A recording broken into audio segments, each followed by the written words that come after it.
Assalamualaikum warahmatullahi wabarakatuh. Nama saya Naufal dari Kesabanadi.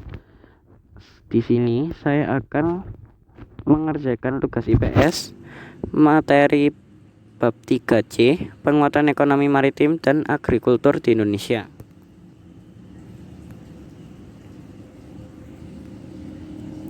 1. Penguatan ekonomi maritim. Untuk mendukung ketersediaan komoditas perdagangan antar negara atau internasional, perlu upaya peningkatan ekonomi maritim, sebab sektor ini merupakan unggulan yang dimiliki Indonesia.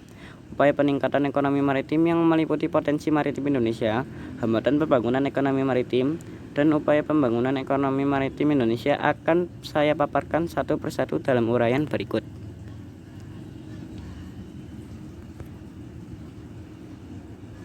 Poin A. Potensi maritim Indonesia.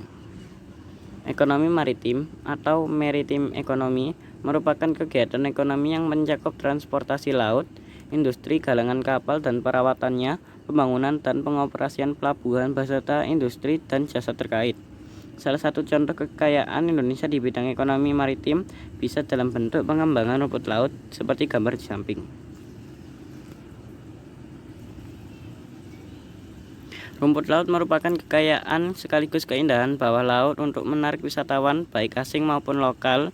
Menurut Kementerian Kelautan dan Perikanan 2010, terdapat 108 kawasan konservasi perairan dengan luas 15,78 juta hektar yang diharapkan dapat meningkat menjadi 20 juta hektar pada tahun 2020.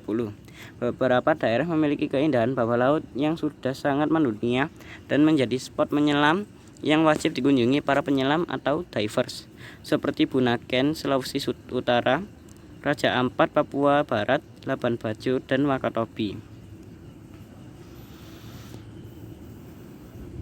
Poin B. Kondisi ekonomi maritim di Indonesia dan negara-negara ASEAN. Pembangunan ekonomi maritim ingin menjadikan kekayaan potensi kemaritiman sebagai landasan untuk mengadakan ketersediaan infrastruktur yang berkualitas terutama di sektor kemaritiman. Pembangunan ekonomi maritim akan membawa industri pada kebutuhan akan sumber daya manusia kemaritiman dan inovasi teknologi yang berbasis pada pendidikan kemaritiman yang unggul dan modern. Dan kondisi ekonomi maritim di Indonesia terlihat dari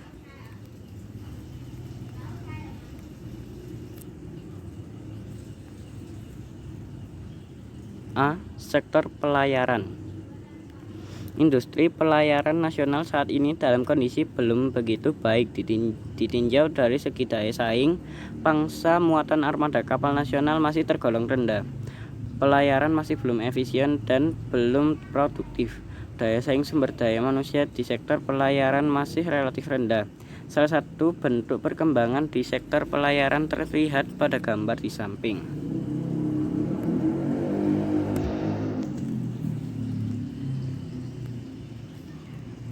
B. Sektor perikanan. Potensi sektor perikanan Indonesia sangat besar dan sepantasnya Indonesia menjadi negara industri perikanan terbesar di Asia. Namun demikian, kontribusi sektor perikanan terhadap pendapatan nasional masih rendah. Pertambahan kawasan budidaya perikanan pun masih sangat kurang, seperti gambar di bawah.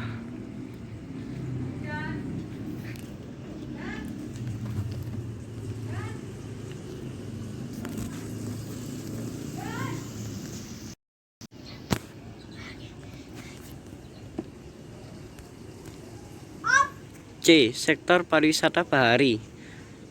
Pengembangan pariwisata bahari diyakini dapat mempunyai efek berganda atau multiplier effect yang dapat menyerap tenaga kerja, meningkatkan pendapatan kerja masyarakat, mendatangkan wisatawan yang berasal dari luar negeri atau devisa.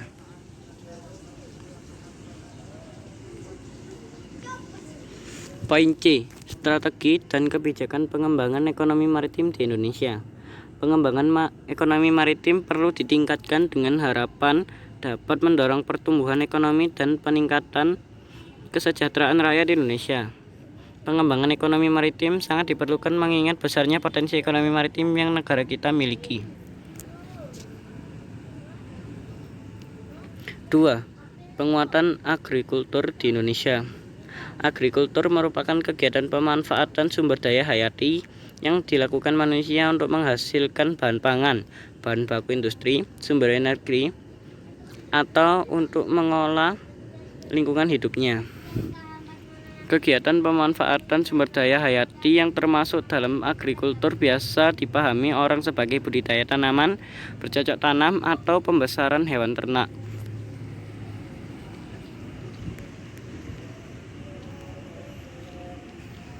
Poin A. Potensi agrikultur di Indonesia. Indonesia sebagai salah satu negara yang termasuk dalam wilayah tropis memiliki potensi pertanian yang sangat baik. Salah satu produk pertanian Indonesia yang berpotensi menjadi andalan adalah produk pertanian segar dalam bentuk buah-buahan dan sayuran. Produk lain yang turut menjadi andalan adalah rempah-rempah dan bahan bakar nabati atau BBN.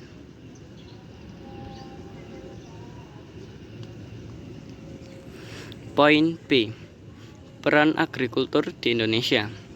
Indonesia merupakan negara yang kaya akan sumber daya alam. Sampai saat ini, sebagian besar masyarakat Indonesia bermata pencaharian sebagai petani. Pertanian atau agrikultur merupakan sektor primer dalam perekonomian Indonesia. Sektor ini merupakan sektor penting untuk menyumbang hampir setengah dari perekonomian. Selain itu, agrikultur juga berperan sebagai penghasil devisa negara melalui ekspor.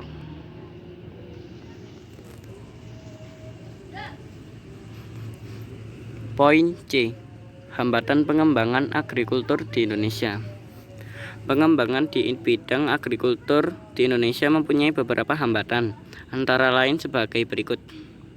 Skala usaha relatif kecil, modal terbatas, penggunaan teknologi masih sederhana, sangat dipengaruhi musim, ahli fungsi lahan pertanian, berusaha dengan tenaga kerja keluarga, dan lain-lain.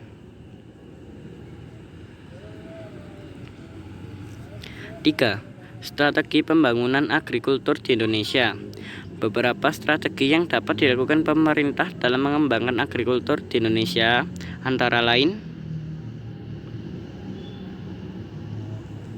Poin A. Eco farming. Strategi eco farming merupakan peningkatan sistem budidaya di sektor pertanian yang ramah lingkungan dan terintegrasi dengan kearifan lokal di setiap daerah di Indonesia.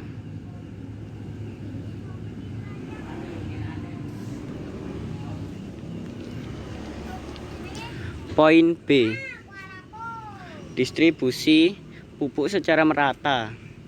Strategi ini berupa distribusi pupuk secara merata di seluruh wilayah Indonesia. Langkah yang ditempuh dalam strategi ini adalah petani diminta menjumlahkan kebutuhan pupuk untuk kebutuhan tanamnya per hektar selama 1 tahun.